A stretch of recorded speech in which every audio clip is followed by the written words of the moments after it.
Welcome to Channel AMEC, your insight to the Australian visa system.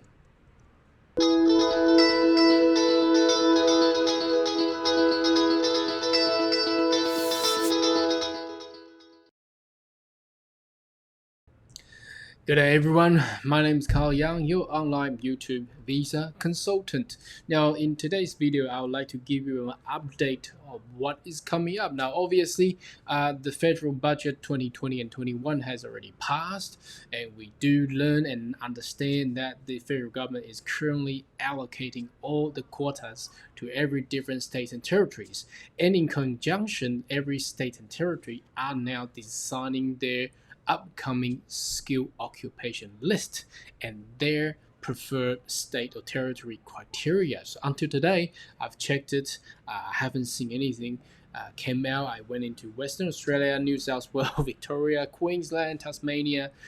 Not at the moment. Currently, there's only the interim allocation is there, and they only accepting potential ICT and medical personnel to be actually be nominated by the state. So it's not open yet, but it's coming up. Anyhow, I would like to give you more updates of what has been issued last Friday afternoon. So I didn't have a chance to actually update this on Friday, but today, as a Monday, I would like to give that opportunity for you to get all the updated information. So let's get into it.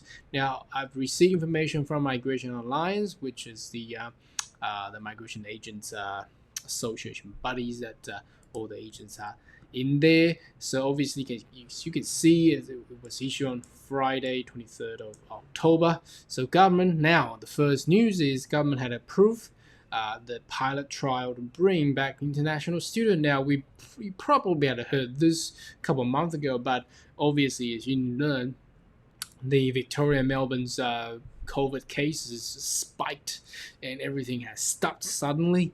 I think they are looking to resume the pilot program. So they have chosen the destination to be in two cities, one in Adelaide and one in Darwin.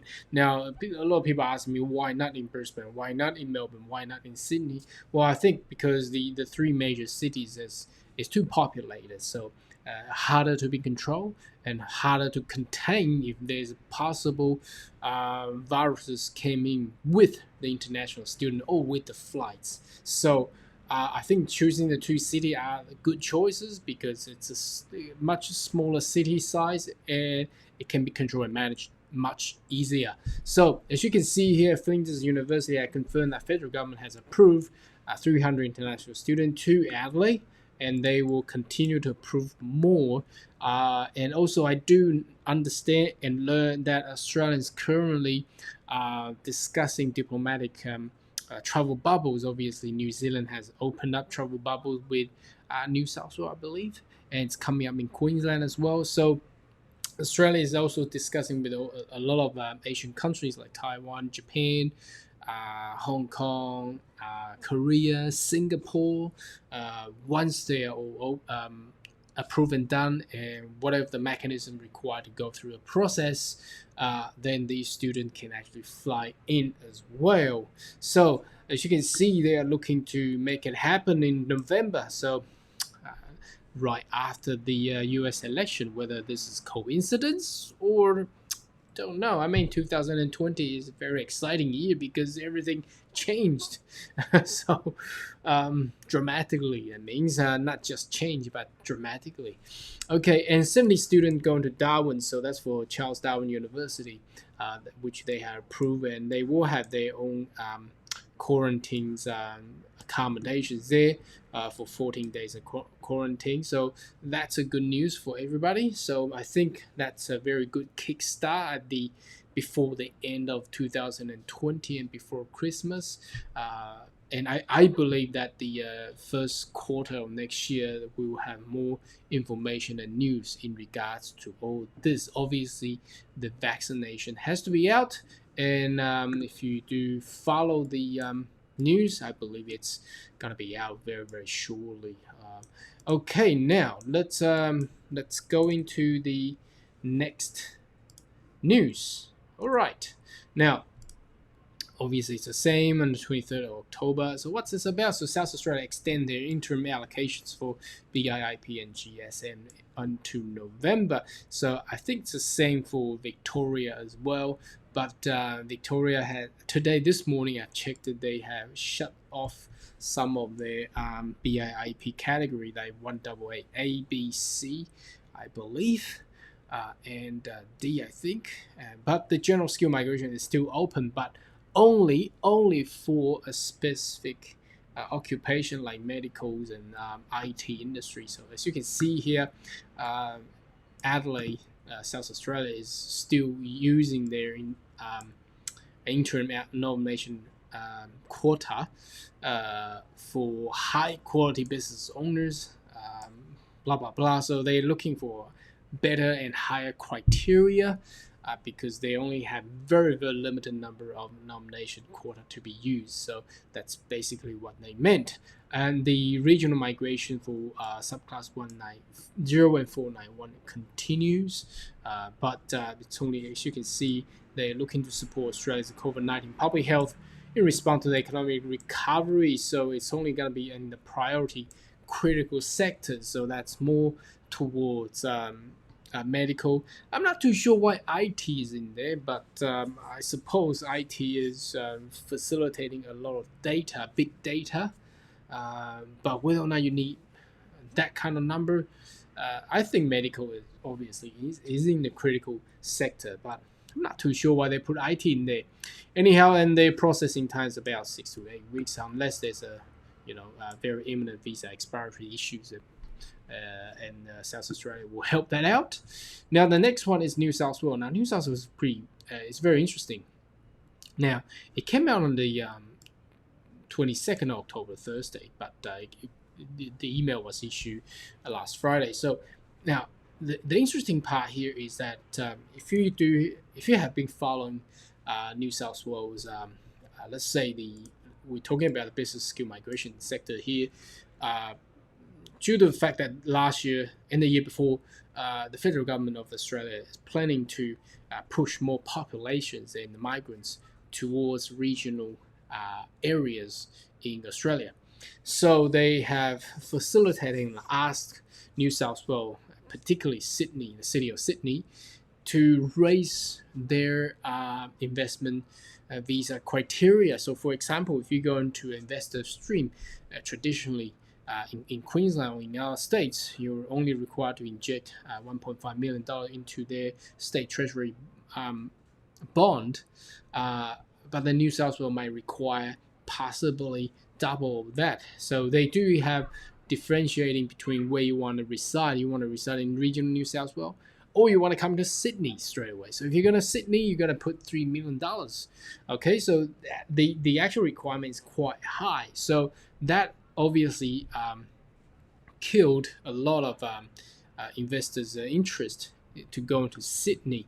So what they're saying is New South Wales business skill migration is close to filling its interim allocation. Now, we do, first of all, personally, I don't know how many quota is actually issued by the federal government to each of the states and territories, but we do know the interim quota is obviously very limited. Now, until today, as you can see, Victoria, Queensland, a lot of them already fill up the quota, and they request federal government to actually give them out more interim allocation quotas.